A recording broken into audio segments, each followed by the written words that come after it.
Welcome to Conversations from the Barn at Everwood Farmstead. These are casual chats with visiting artists. Creaky barn, bugs, and all. Enjoy.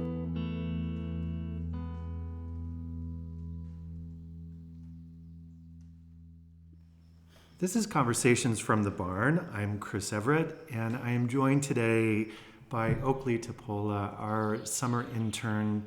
Say hi, Oakley. Hi. Good to have you here. Thank you. Good to be here. Today we are in conversation with Julie Landsman, who launched our artist retreat this year, and we're so thrilled that you've been with us this week. Oh, I've been thrilled. It's been wonderful. Oh, I'm so glad. Wonderful. Yeah. Tell us about your week. Well, when I came up, I was going to work on a novel that I've been working on and discovered I really had a mess, but I spent 4 hours getting that kind of turned around.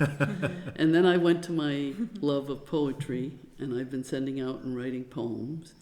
And I got more poems here. And I think some of it is because where I am now reminds me of where I grew up. Oh, really? Yeah, and it was we had the run of forests and farmland, and one time I stepped on the cover of a well that we didn't know was there and stopped myself. Oh my gosh. Yeah, and I forgot all about that when that happened. And then my father and a bunch of guys came up and filled in the well, but that was how kind of rudimentary some of the land was. And then we'd get to the fellow's farm, and we'd look in the fence and look at the bull that was there that was scaring my little brother. It was our escape, I think, Yeah. in some ways, nature.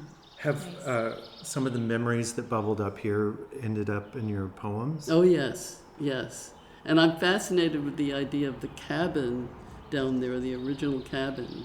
Oh, the Three Sisters house. Yeah, the Three Sisters house, because I started to think about the fact that there are 3 sisters in my family and 2 brothers. And I was the oldest, and I just have all new memories came up just with mentioning our sisterhood, because we were sent away to boarding school, the 2 of us anyway, and we didn't know each other as well. We never got out. Well, we only came home in the summers mostly, Christmas, and boarding school was very restrictive. My brother totally rebelled when they sent him, but it has triggered a whole lot of really interesting memories about that time, adolescence, and how do we educate? Who are we when we're trying to raise our kids? And also everything has a time to deal with it. Yes. You know, that Yes. sometimes it just lives in us until it's time. Yes, and when you get somewhere like this, you get the chance to let that come up. I mean, I think I just get busy when I'm home. Yeah. And I think it's busyness I don't really have to do. You know? I'm curious if there were if anything bubbled up that felt like a surprise to you, or maybe you saw it or experienced it in a way that helped you see it in a completely different way. Yeah. I think for me, what bubbled up was actually a more holistic view of my relationship to my father that's never really happened. Because he's a very important person in my memoirs. I have the 3 memoirs that came out. And I think I know I wasn't one-dimensional about him. But I think here, I remember how much he loved living in the country when that was his thing. And I finally connected with that. And it was totally new to me, because usually I was running around escaping him because he was just very strict. He was loving and very strict. And at the same time, he was this East St. Louis poor kid that was a test pilot and made it, kind of. And so all of that stuff about him being a poor kid came out too, up here. Because I allowed the whole portrait of him in here. And it was connecting, literally the trees and the hills and everything were so similar. partly because it's hilly. A lot of Minnesota's kind of flat. Yeah, right. This is amazing. Do you know the driftless zone? We're in the driftless. Oh, really? Yes. Oh. There is in Oakley, I don't know if you know a better story than I do. Probably not. But from what I understand, the glaciers came through and flattened all of Wisconsin out, and it missed this little swath that goes from like here down to Pepin. I never knew that. Yeah, it's most of Wisconsin is kind of flat as a cutting board until all of a sudden these beautiful bucolic hills. Yeah.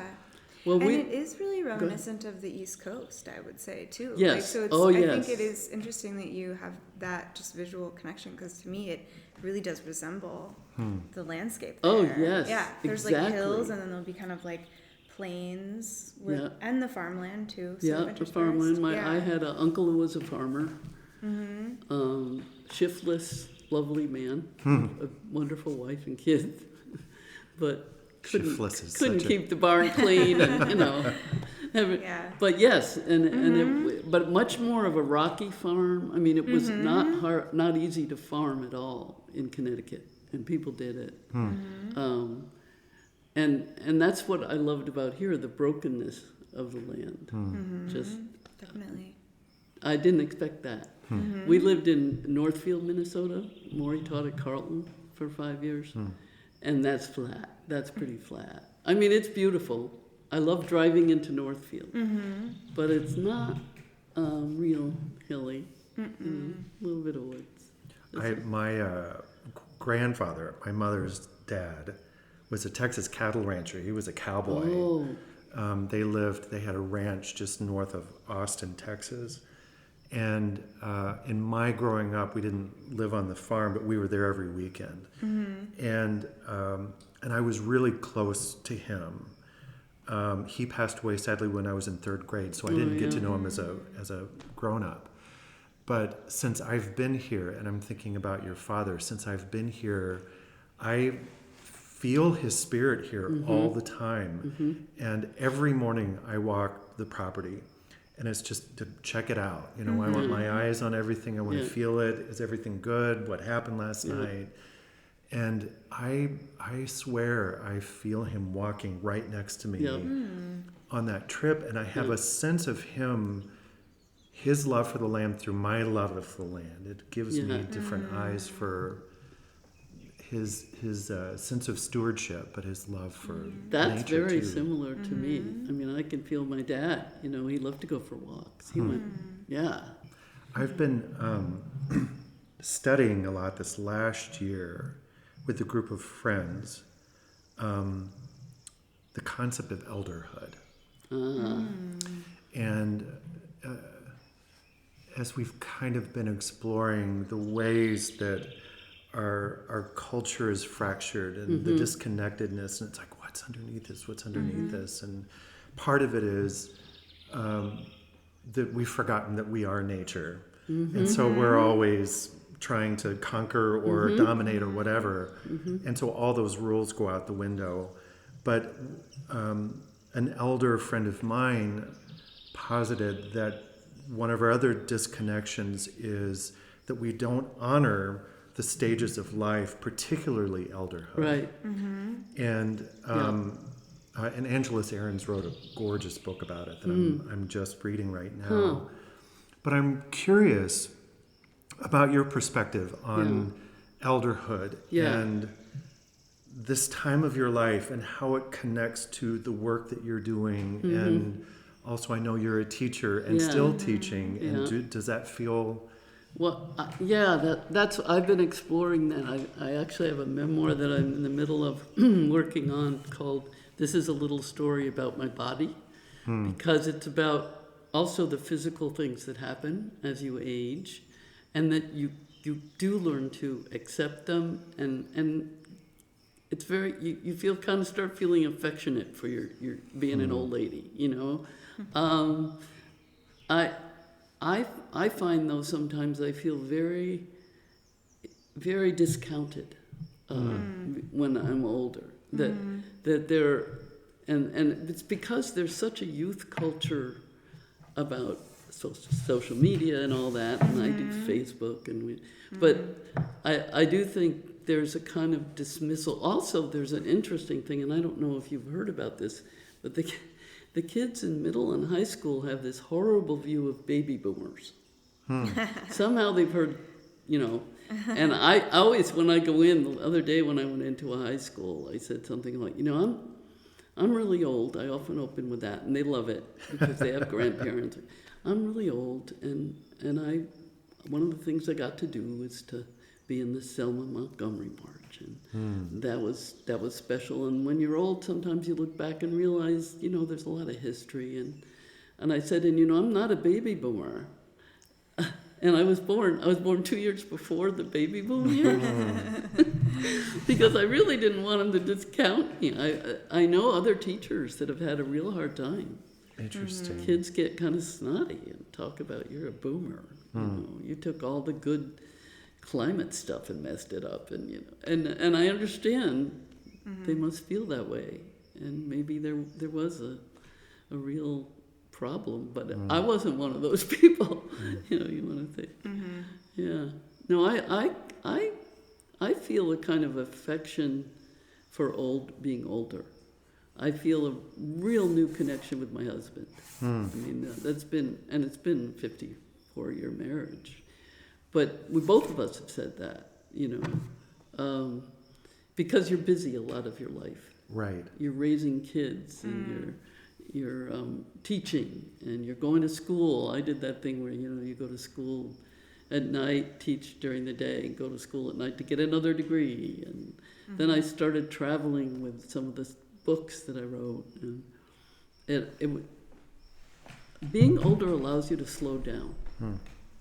And that's because you retire from maybe your permanent. Maurice got rid of his lawyer license. And so there are things I find really wonderful. I find health scares and stuff are scary. Yeah. And I've been going through that a little bit, and a very humble attitude or humble feeling about how much you can prevent or control. There's just stuff that you can't control. But again, I'm writing about that too, and discovering new things. There is a way you start to put together a whole picture of your life. A friend of mine, Jim Moore, who's a poet, wonderful poet, said, this is when I'm starting to see. There was this part and this part and this part. And I feel really grateful for being where I am. Can you describe, and you just did a little bit, the energy of elderhood and how it's different than, say, the energy of your 50s or 40s or 20s? Yeah. I feel I have energy, more creative energy. That's amazing. It would make sense, right? But my stamina, everybody I know says my stamina, by the end of the day, I'm tired. And we go out in the evening and go to theater and stuff, but it's a big deal. Yeah. I can go to the Dakota Jazz Club. That's one of my favorite places. And listen to music, and I don't feel tired. But sometimes if there's a kind of a theater piece that I'm finding wrenching or what, I'm just tired. Yeah. And socializing, I love it, but I don't, when we have lots of friends, but we're all in that thing, let's just get together with the four of us and catch up. Yes, right. And I love that. I love those connections. I used to go to all the parties and stuff, and find that I would get very tired there. I'm not when I'm with a couple of friends, maybe two couples and us, and we can connect. I think there is a different energy. Yeah. I think it's a more intimate energy, actually, for being with people. And then, everybody, Maury calls it the organ recital. You get together and you start talking about what's wrong with different parts of you. Organ recital. Yeah. That's Yeah. That's good. funny. And actually, it's okay too. We all laugh about it, but everybody's sympathetic. Yeah. Talk about you were a teacher, and you were still two different things.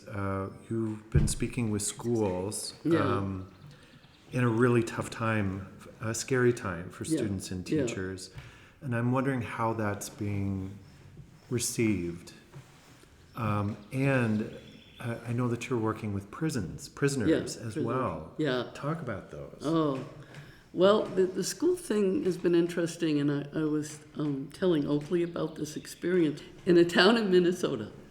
And they asked a friend of mine, Ben Mackay, who's African American, and he has a huge website trove called the African American Registry, and asked him if he could bring somebody to talk to a high school class about race and racism, because this superintendent really thought it was time their district addressed that.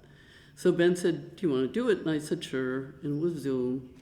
And I have mostly taught in the cities. That's where my love is. I love inner city schools, and I love all of it, every part of it. So I taught in Northfield for a while before we moved out of there, and I had a good time there too. But I got there, and there was a small class, and I thought, this is a public school. There's only, 10, 12 students here. Why? And Ben told me later that half the parents didn't want their kids to come to any talks about racism, race or racism, because it would make them uncomfortable. And it was kind of when critical race theory was the buzz thing, and I think there'd probably been a parent meeting about it or something. So luckily I didn't know that at the time, and I had a very hard time because the rest of the students, except for the one black student in the class, the rest are all white, had taken a vow of silence, and they were not going to speak or answer any questions I asked or be part of participating. Fascinating. I know. So at the end of that, and I got them to do an I am from poem thing, and they read around their little line or two that they chose for it. And the teacher didn't do anything. And if you're a teacher, and we were talking about this, you develop a relationship with kids. That's why they work partly, even in high school, And it starts from that trust. Yes, trust, and you wanna learn from the teacher, and you have to mutually facilitate and encourage Yeah. the students to engage too. Yeah, So exactly. You would hope. Yeah. Yeah. But and Oakley is a teacher too. I'm yeah, sure I know. yeah, She's we were amazing. commiserating. But if you go in as a visitor, that's what we were saying. You don't have that relationship. If I was sitting with them, it would have been easier, because kids, I can kind of do that with my body language and stuff. Right, you're not even in the same room with them either. No. Oh my word. Yeah. Yeah. And so the Incredibly teacher didn't. I said, "Do any of you have questions? Do you have thoughts on race and racism?" And the black student said something about, "Well, it isn't easy being the only one," which was good, but I didn't want that. That I didn't want her to have to represent, all black people or something. I found it very disturbing. And so luckily my friend Pao Yang asked me to come about a week later to another school in Brooklyn Park, in the inner city suburb, and kids from all over Minneapolis came to it, and it was a wonderful experience. So I knew I could still do it, and it's hard when you're 78. And he surprised me by saying, "We'll be in the auditorium," because I've invited all the other high school kids in. But I was okay. I could feel it in the room. I was okay. And what was the positive experience like? It had me in tears. They were so lovely, and he wanted me to talk a little about he wanted me to talk about my historical kind of connection to race and racism and what I had done, and they were fascinated with the fact that I was in the Selma March to Montgomery, and one of the kids raised her hand and said, "Did you get a selfie of you and Martin Luther King?" And another kid at the other side of the room, Powell, heard him say, 1965, they didn't have selfies. Yeah. Oh my God. But they were they were just so really cute. enthusiastic. They had a million questions. Really? Yes, about Good. And questions like, what is the most memorable thing that's ever happened in your life? You know? And I said, oh, there are a bunch of those. And he said, well, name three, you know? And What a great That's question. so sweet. Yeah. Yeah, it's really heavy-hitting question, too. I know. Like, yeah. And neat. then I had to actually cancel a return visit because they wanted me to come back, and the young women really wanted me to come and just talk to the young women because I had mentioned a event in my own life, and they wanted to talk about how scary things are sometimes to be the one woman around or walking on the street or something. And I couldn't go because of a health situation, and when I came back last week, I went back there last week, we'd had a couple questions, and I handed out awards for the writing kids and all that. And one of the kids raised his hand and he said, could you just tell us how your health is now? Oh. Aw. Oh, So I know. caring. That's I mean, incredibly kind. you know, Yes. it's kind of a home base in some ways. Mm.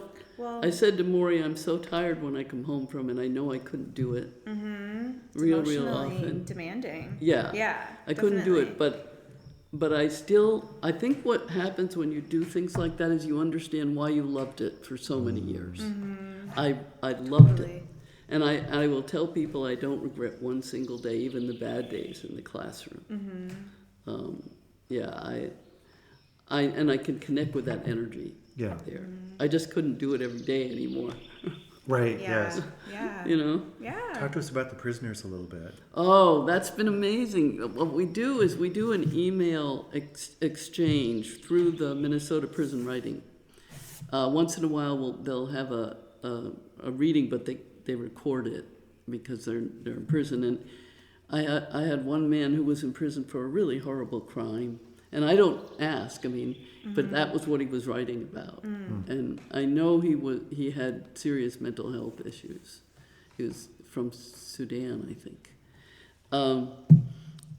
And I learn I get all these stories, but what I love is I don't think they've had a lot to do with poetry before. And you can send them prompts and things. So I would send them these poems. And they'd go, oh, wow, whoa, I want to get some more of his poems. And that's, that's wonderful. And they're very grateful because you do it for free. And I think they know that. And it's a lot of work. The manuscripts can be like 30 pages, and some of them are polished. And one of the prisoners got out now, and he wants to have nothing to do with the fact that he was in prison. Even he doesn't want to come to a prison writing workshop because reading. And his work was amazing. It was professional. It was just beautiful short stories and stuff. And so they have different reactions to me. Another guy, I don't know how long he'll be in there. I've just been working with. He's in for, I think, quite a while too. You know what it did though? It made me realize even the most horrible story you can read in the paper. Not the mass shooter stories. I still don't know if I can go there, but there's a basic human soul there. And so with the man that had done this murder that he wrote about, I still could connect with his soul. And I've never believed that before. I thought, because I can get real, judgmental and into my own beliefs. And it's been one of the most, an experience of great growth for me. It was power hard. of art, right? Oh, during pandemic, it was really hard because they weren't letting them out at all, and they couldn't go to the computers, and they couldn't. So I would just send packets of prompts and a letter encouraging them, and finally, it's still tricky them being able to get their work out. Yeah. It's incredible. Yeah, I love the work. I love that program. Well, I'm grateful for all the ways that you are an advocate for writing. Yeah. And telling your stories, and it's inspiring to see how you continue to dig in and find new discoveries and expand it. And Now, I just have to tell you, today Yes. I got a rejection letter on a poem. It's poems, I think. yeah, Now, that is a tough thing. That never stops. But the clue, if anybody's listening, is you turn around and you send poems out right away within a half an hour of the rejection. oh, to somebody else. And I did that today. Good for you. Good job. Nice. Good job, Julie. Well, we have a tradition ending our podcast. We end with the same question for everybody. Okay. And so our question for you is, how have you experienced beauty today? Oh, and there are a million ways. The deer that I saw, I have this deer thing now from being here. There is this spiritual connection with deers. The other thing, before I left, I've been in love with trees. And part of it is trees in urban settings are so amazing to me. And out here, so I've been watching the way the trunk goes and all the different ways these trees are bending, and I sat out at that old cabin, and there it was. There were beautiful trees there, everywhere, and I have such respect for the differences between them. And also walking back in to here, that little garden there, the purple flowers. Oh, yes. When you come in the driveway. lupines. Yes, I love that. They are kind of joyous. Right? Yeah, I see. so beautiful. I see them when I would do walks, up the road. Partly because I forgot about bringing an extra pair of shoes. So the first morning I walked the grounds and my feet were totally wet. And I had to put the shoes out to dry. So now I walk up the roadway in the morning. And then you get to see the land. The thing I love, you get to see the land all laid out. You're here, but you see the expanse of it. Yeah. And people here, they go by and wave. They do. They do. Somebody told me that was the way it was in the South. But It is that way in the South too. yeah. We've been so happy that you could join us, and you did join us. I am so happy too. I'm glad. I've loved this conversation and just the whole week. Just magic. Good. I'm Yeah. glad. Yeah. Keep in touch. Let us know I how will. your work meets the world. I will. Okay, good. I'll get my first acceptance. I'll send you a copy. Please do. Good. Thank you. Thank you. Thanks, Oakley. Yeah, that was great. Thanks for listening to Conversations from the Barn at Everwood Farmstead. Our theme music is provided by John Mark Nelson. Wishing you all good health.